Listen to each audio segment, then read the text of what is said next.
দর্শক এবারে হাম পরিস্থিতির খবর জানবো সিলেট থেকে। যুক্ত হচ্ছেন সহকর্মী আজহার উদ্দিন শিমুল। শিমুল, সিলেটে হাম পরিস্থিতি কিছুটা নিয়ন্ত্রণে এসেছে কিনা, নতুন করে কোনো রোগী শনাক্তের খবর মিলেছে কিনা? মিলা, দেখুন, সিলেট অঞ্চলে আসলে হামের যে প্রকোপ তা এখন আসলে পুরোপুরি নিয়ন্ত্রণে আসেনি।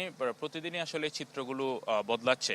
গত 24 ঘন্টায় যদিও সিলেট অঞ্চলে হামের উপসর্গ নিয়ে কোনো মৃত্যু আমরা এখনো দেখিনি, তবে এখন পর্যন্ত সিলেট অঞ্চলে 77 জন শিশু হাম এবং হামের উপসর্গ নিয়ে মারা গিয়েছে। এর মধ্যে 4 জন শিশু নিশ্চিতভাবে হাম আক্রান্ত হয়ে মারা গিয়েছে, বাকি 73 জন হামের উপসর্গ নিয়ে মারা গিয়েছে।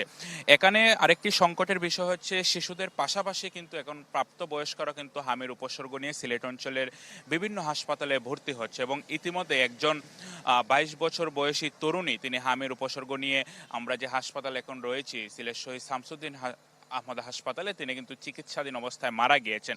এবং গত 24 ঘন্টায় কিন্তু সিলেটের বিভিন্ন হাসপাতালে 58 জন শিশু ভর্তি হয়েছে। এবং একই সাথে আপনি জানেন যে সিলেট অঞ্চলের 4টি জেলা, হবিগঞ্জ, সুনামগঞ্জ, মৌলভীবাজার এবং সিলেট, এই 4 জেলার বিভিন্ন যে উপজেলা সদর হাসপাতাল, জেলা সদর হাসপাতাল, বিভাগীয় হাসপাতাল সহ বেসরকারি যে হাসপাতালগুলো রয়েছে, সব হাসপাতাল মিলিয়ে এখন পর্যন্ত প্রায় 350 শিশু ভর্তি রয়েছে বলে আমাদেরকে স্বাস্থ্য অধিদপ্তর নিশ্চিত করেছে। এবং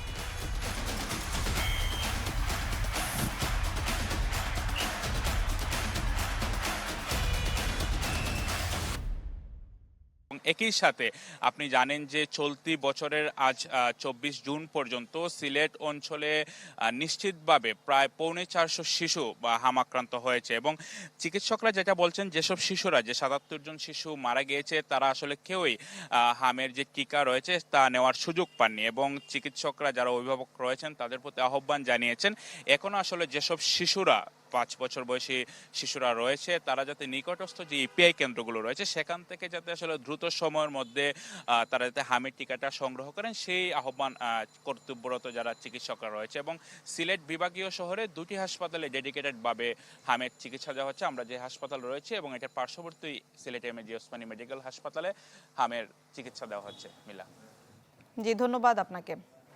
দর্শক, সিলেট থেকে হাম পরিস্থিতির খবর জানাচ্ছিলেন সহকর্মী আজহার উদ্দিন শিমুল।